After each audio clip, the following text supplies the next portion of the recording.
Yes, yes, yes, it's true.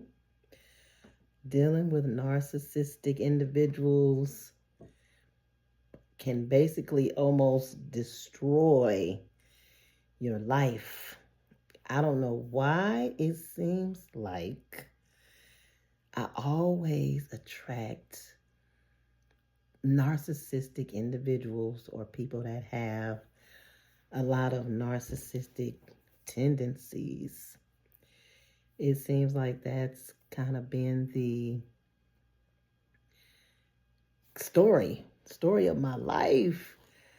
Those people are they're evil. How many of you have dealt with narcissistic people? And you ask yourself, okay, I've been doing the best I can. I've been here just helping, and those people have been just draining you. I don't care whether they are, well, they come in the form of family members. I don't care if it's your parents, children, siblings, cousins, aunties, uncles. They just come in all different shapes and forms. They're the same person, but with a different face. Some can wear the mask longer than others. I have, oof, let me tell you something. You lose yourself and trying to get yourself back, recovering from narcissistic abuse is one of the most devastating things you could ever go through in your life. And this is the other thing that they do. They just smiling and grinning in your face. They just faking the funk with you. All the while, they are infiltrating. If you have other friends that you've been friends with for years, they're behind your back secretly infiltrating your circle. Now, here's the thing for me with that, or my experience. You would think your circle that has known you for years would not be so weak as to letting an outside individual or somebody that's fairly new into the circle, let them persuade them against you. When you have been the same person performing and treating people the same way since day one. Now, granted, we're all human, right? So we have every right to express our feelings if somebody makes us upset. We have every right to voice that opinion, not suppress those emotions, because what happens when you suppress emotions, they will manifest some other kind of way, be it an illness or whatever. They'll manifest. So we don't have to suppress our feelings, but it seems like when the people that's been giving and doing and just treating people like the way we would want to be treated, when we express ourselves, we become the villain. And the narcissist has been secretly placing themselves in a position of victim, basically, because they quickly turn into the victim while they are demonizing you and your character, and people that are supposed to know you best, you would think would know better. I think when I was going through that situation with a narcissistic person that I had in my life, I may have had one friend that wasn't having it. She was like, the narcissist tried to come and, spit that demonic, um, demoralizing, degrading information about me to one of my friends, and she wasn't having it. I don't even want to hear nothing you got to say, because here's the thing: a dog that carries a bone, or call it a dog that brings a bone, will carry a bone. So you have to ask yourself when that happens, why is this person telling me this now? You gotta really think when somebody's coming to bring you negative information about somebody else. And this person is supposed to be that other person's friend first and foremost. You gotta think, why are you bringing this information to me? And what am I supposed to do with this information? Well, for one, if you are that friend that the narcissist is bringing that information to, what should have happened in my situation, I believe what should have happened was there should have been a meeting of the minds, meaning all parties involved.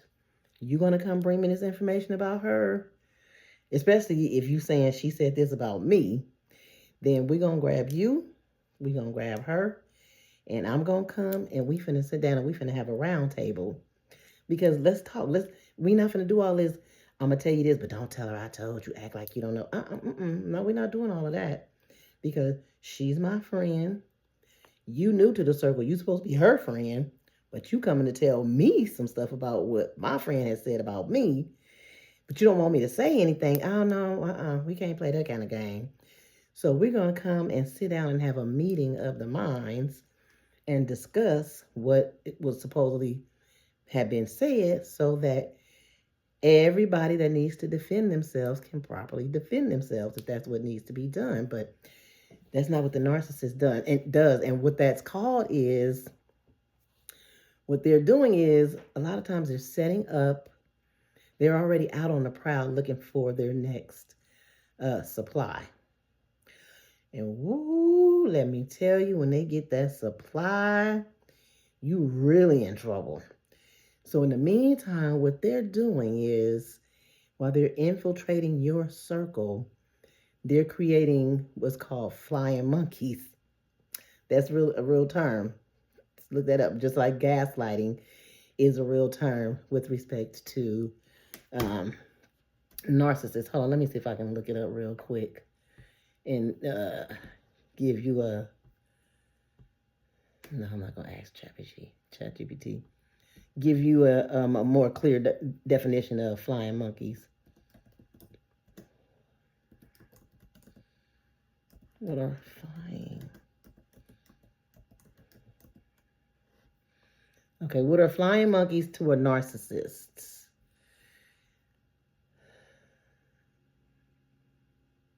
Okay, the term flying monkeys refers to people who submit to the narcissist and help them manipulate or gaslight others.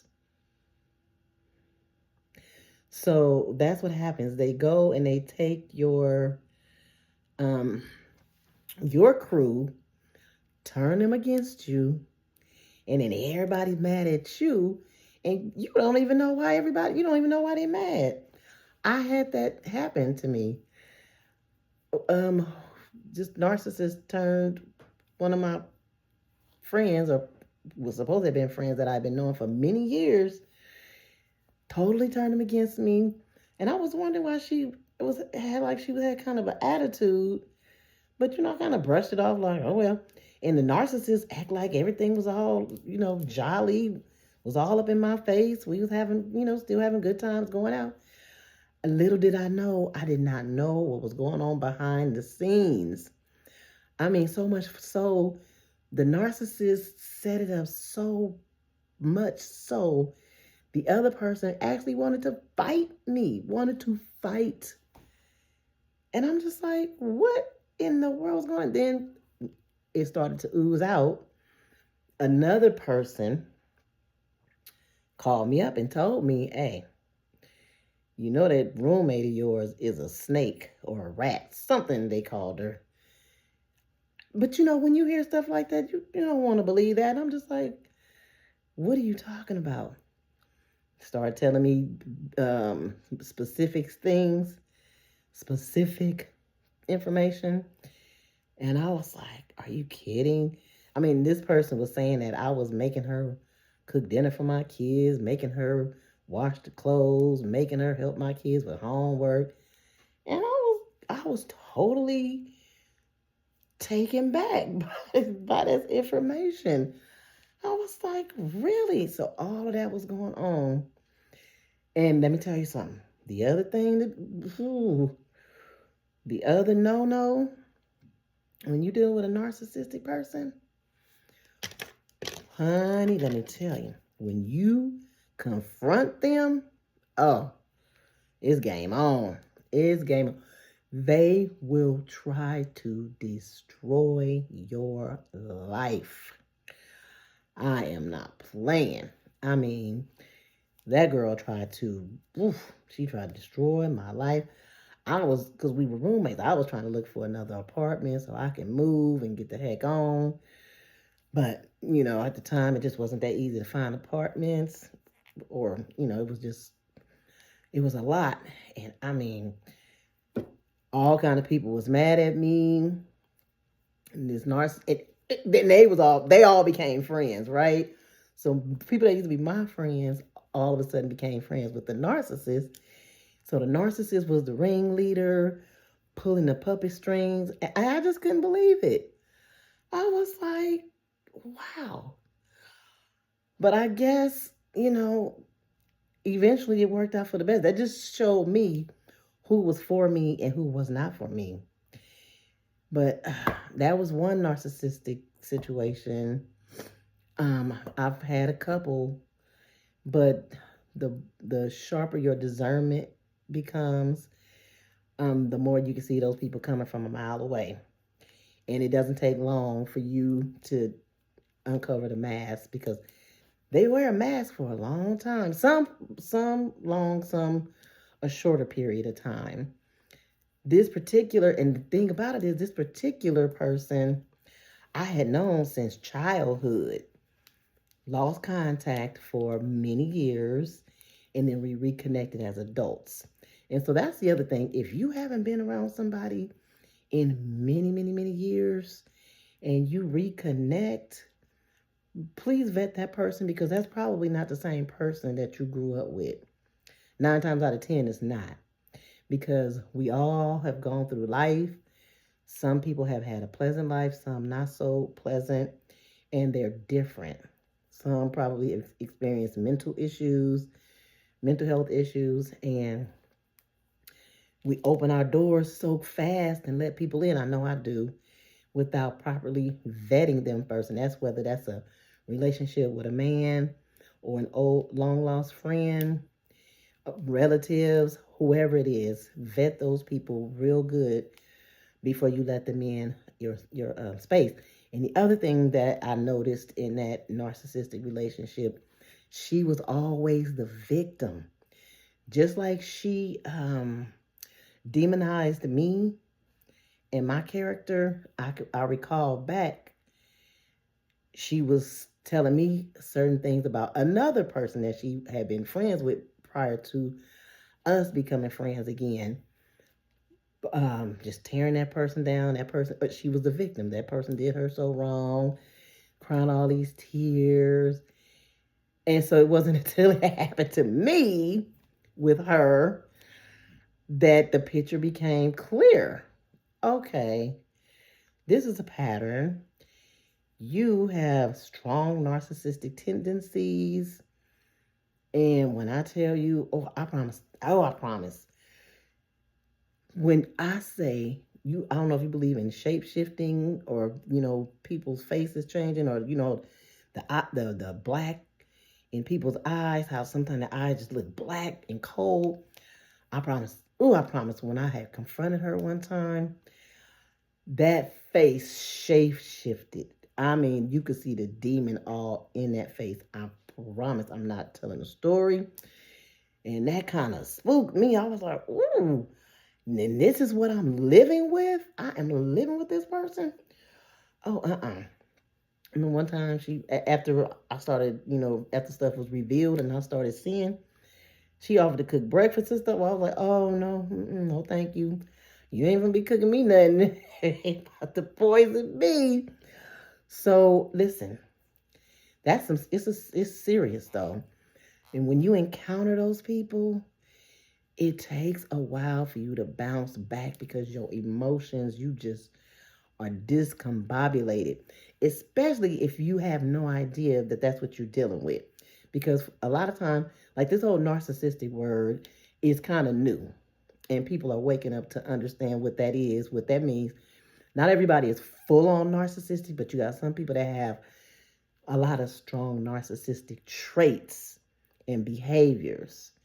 And that's enough within itself. Now, they might not have every single one of them, but if they have enough of them, you better run. And like they say, go no contact. Do not be in contact with those people at all. And if they decide they want, and that's the other thing, you'll never get an apology from them. Everything was always your fault. And don't look for an apology. Look to heal yourself so you can get past that narcissistic abuse because it's hurtful. It really is. And all I can say is if you experience it, go to therapy, or whatever it is you need to do, and get that monkey off your back. Those people that turned into flying monkeys and sided with the narcissist, you don't need them in your life either. Do not allow them back. You can forgive them, and like they say, I forgive you, but access is denied. I can't let you back in because you don't want to experience that all over again. It takes too long for the healing to take place, for you to get your self-esteem back, for you to get yourself back on track and be healthy. Once you do all of those things, just either hold out for healthy friends or no friends at all. Just be associates. Everybody associates. Don't have people all in your business like that no more. You got to learn the lesson. You have to protect your peace at all costs. And the other thing, that's something for a different video. When you have friends, if they really know you and they really understand you, they're not going to discard you when you're going through something or when you have a little disagreement or a little fallout. If they're friends, then they'll understand and they'll be on the sidelines waiting for you to feel better about whatever the situation is and then pick up where you left off. But I think it should be a mutual thing. If there was some kind of breakdown in communication, sometimes even when you don't feel like you are the one in the wrong, and I'm guilty of that too. Even when you don't feel like you've done anything wrong, what's it going to hurt to apologize? It's not going to kill you, right? So that's why let's just operate in love. I love everybody. I don't have any problems with anybody. If people have problems with me, bless their soul. I'll say a prayer for them. But I'm trying to keep myself happy, healthy, whole. And I'm trying to get to the next level. And I just pray and wish the same for everybody else. But that narcissistic stuff, it ain't no joke. And I pray for you if you've dealt with it. But hang in there. It does get better. I got better. And just, surround yourself with as much positivity as you can. Look at positive videos. Anyway, I hope this has helped you if you are or have dealt with it. Give the video a thumbs up. Subscribe to the channel. I would love to see you in the comments section. Or hit the notification bell when you subscribe. So that way when I put new videos out, you can see the videos. All right, I thank you guys. I'll see you in the next video. I have more information, more talks for you. Okay, see you later. Bye.